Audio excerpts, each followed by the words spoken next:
जब आपकी आशाओं और उम्मीदों के सारे द्वार बंद हो चुके हों और आपको दूर दूर तक दिखाई नहीं दे रही हो उम्मीद की कोई भी किरण, तो ऐसे निराशा और हताशा भरे माहौल में आखिर एक इंसान को क्या करना चाहिए?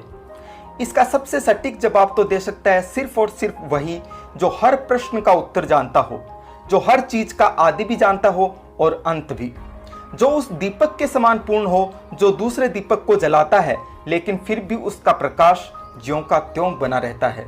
जी हाँ, मैं यहाँ पर बात कर रहा हूँ खुद नारायण की, यानी भगवान विष्णु के पूर्ण प्रेम अवतार वासुदेव श्री कृष्ण की, जिनका व्यक्तित्व इतना पूर्ण है कि यदि इसमें से पूर्ण भी निकाल दिया जाए तो पीछे जो शेष बचेगा वह भी पूर्ण ही कहलाएगा।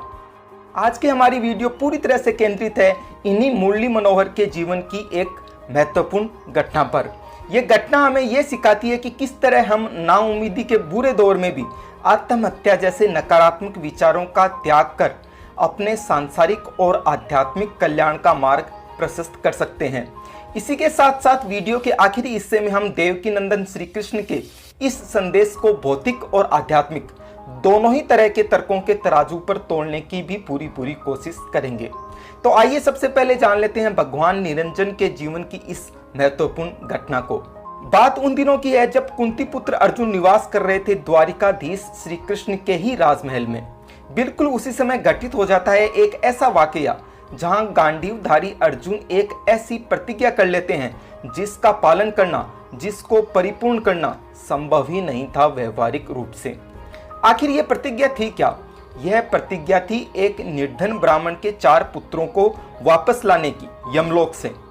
सर्वश्रेष्ठ धनुधर होने के अहंकार वश अर्जुन यहाँ पर यह वचन और दे देते हैं कि अगर वह सफल नहीं हो पाए अपने प्रतिज्ञा पालन में तो फिर वह तुरंत ही त्याग कर देंगे अपने इस नश्वर शरीर का।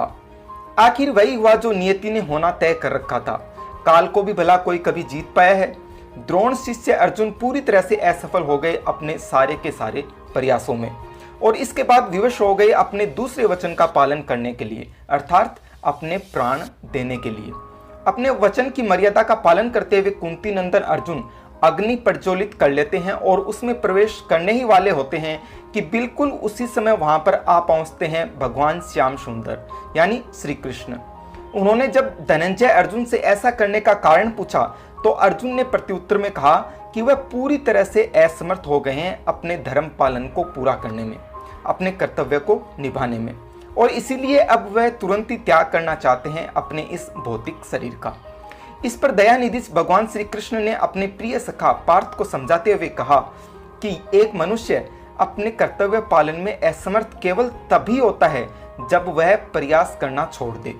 इसके अलावा तो कोई ऐसे हालात हो ही नहीं सकते जहां कोई भी व्यक्ति अपने आप को असमर्थ या असहाय की श्रेणी में रख सके।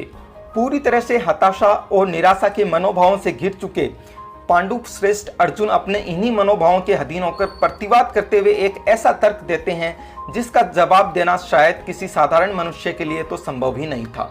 द्रोण शिष्य अर्जुन श्री गोविंद से पूछते हैं कि एक मनुष्य को तब क्या करना चाहिए जब उसके चारों तरफ लोहे की दीवार हो और वह उसमें कैद हो जाए पूरी तरह से ही। तो ऐसे हालातों में भी क्या उसको अपना सिर उस लोहे की दीवारों से टकरा कर निरंतर अपने प्रयास जारी रखने चाहिए, जबकि वह अच्छी तरह से जानता हो कि उसके इन सारे के सारे प्रयासों का व्यर्थ जाना पूरी तरह से तय है। ऐसा सुनकर श्री मुरारी पहले तो लाते हैं अपने अधरों पर अपनी चिर परिचित मुस्कान और उसके बाद प्रतिवचन में कहते हैं कि कुरुनंदन अर्जुन, अगर ऐसे हालात किसी मनुष्य के सामने पैदा ही हो जाएं दुर्भाग्यवश, तो ऐसे में खुद अपने प्राण लेने के बजाय उस लोहे की दीवार से सिर टकरा कर प्रयास करते हुए मृत्यु को प्राप्त करना ही निश्चित रूप से एक श्रेष्ठ विकल्प होता है, क्योंकि आखिर उस इंसान को क्या पता कि उसका कौन सा प्रयास कब कामयाब हो जाए। इन दोनों ही उदाहरणों में व्यक्ति मृत्यु को प्राप्त हो रहा है। कुंती पुत्र अर्जुन वाले उदाहरण में तो व्यक्ति लोहे की दीवारों से घिरने पर स्वयं ही आत्महत्या कर लेता है और वहीं पर ब्रह्म श्री कृष्ण द्वारा दिए गए दृष्टांत में वह व्यक्ति प्रयास करते हुए मृत्यु को प्राप्त हो जाता है। तो भला वासुदेव श्री कृष्ण यहाँ पर समझाना क्या चाहते हैं? इसका जवाब हम प्राप्त कर सकते हैं 2 अलग अलग तरीकों से, व्यवहारिक रूप से भी और आध्यात्मिक रूप से भी। परम पुरुष श्री कृष्ण द्वारा दिए गए उदाहरण के पीछे का जो प्रैक्टिकल लॉजिक है, व्यवहारिक तर्क है, वह काम करता है 2 तरीकों से। पहला तो ये कि जब लोहे की दीवारों से घिरा हुआ मनुष्य आखिरी समय तक प्रयास करता रहेगा उनको तोड़ने का, तो कहीं ना कहीं एक छोटी सी संभावना जरूर बनती है कि क्या पता कब वह सफल हो जाए अपने प्रयासों में।